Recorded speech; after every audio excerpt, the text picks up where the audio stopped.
Hello, everyone. Hope everyone is doing good, having a good day, and enjoying their Tuesday. My name is Daboho. I'm a clinical research associate here in South Africa.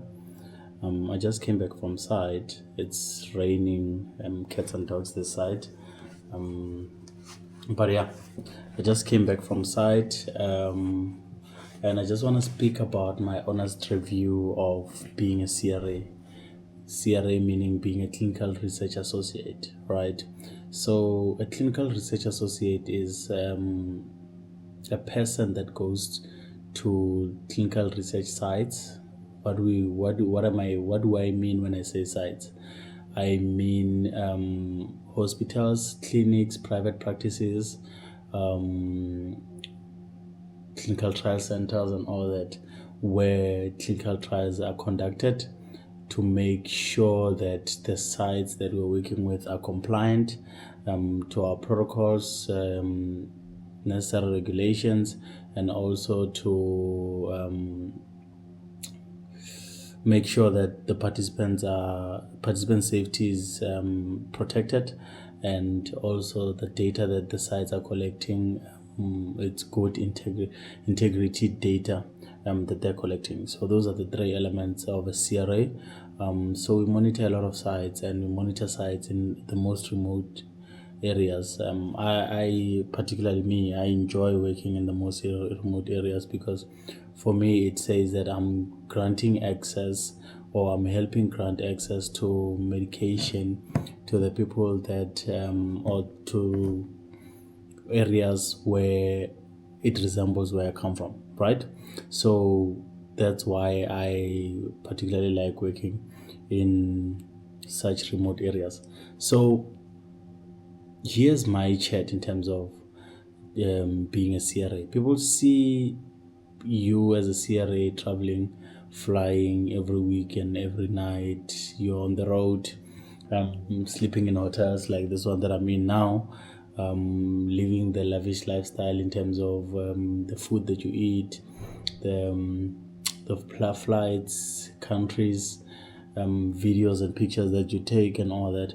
But there's a downside to that, and I'm firstly going to speak about the pros. The pros to the job is that you are on the ground, seeing how what you guys are doing, or what the studies that you're working with, how they're affecting participants, how they are helping participants, how it's affecting participants in the long run, how the people that see participants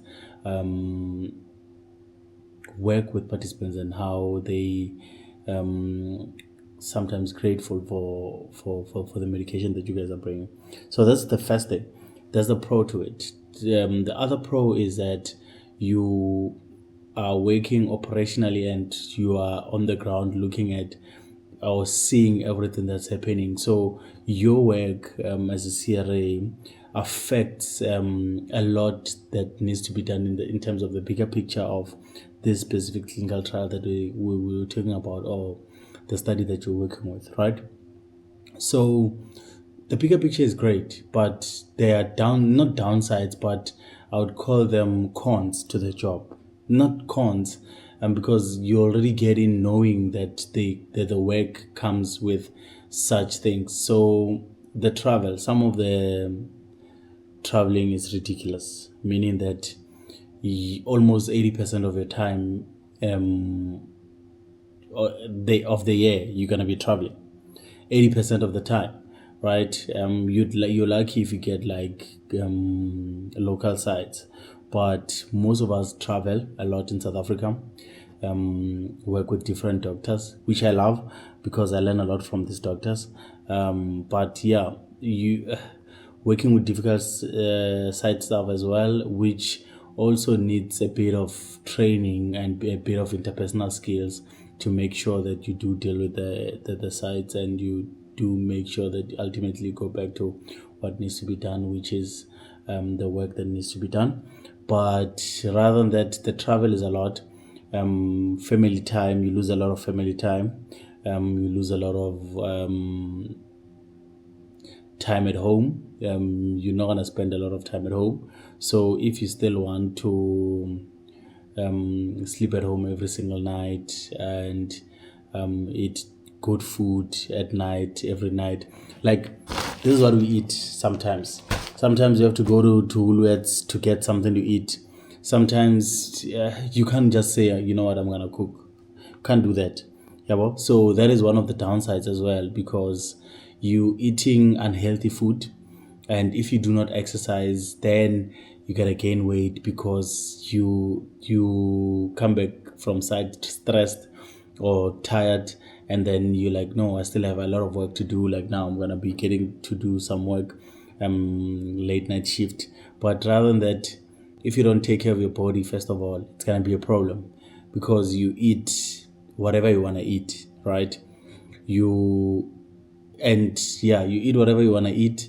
You are mostly sitting down at site or walking around. If there's a database log, then you'll be walking around. If there's a database log, then you'll be sitting down, going through files, making sure everything is okay in terms of the files. But if there's no database log, you have to walk around, go to the labs, go to the pharmacy, go see the facilities where they see the participants, go make sure everything is fine in terms of the site, right? So all those things are things that you need to take into considerations when you become a CRA. I love the job. It's fulfilling. It's great. But there's no routine. What do I mean when I say there's no routine? I mean that you can't say, no, I'm going to go to the gym the whole week, every week, because you might be traveling next week. When you travel next week, that means that your routine is broken for that week, and then you have to start over again the other week when you're back. So unless the place that you're going to has a gym and you're dedicated, so you need to be dedicated. You need to know yourself and don't get swayed by little things. But yeah, I was just giving a brief background of what I do and the pros and the cons from my own view. And yeah, tell me what you think. What do you want to know? Maybe I might answer your question. Tango.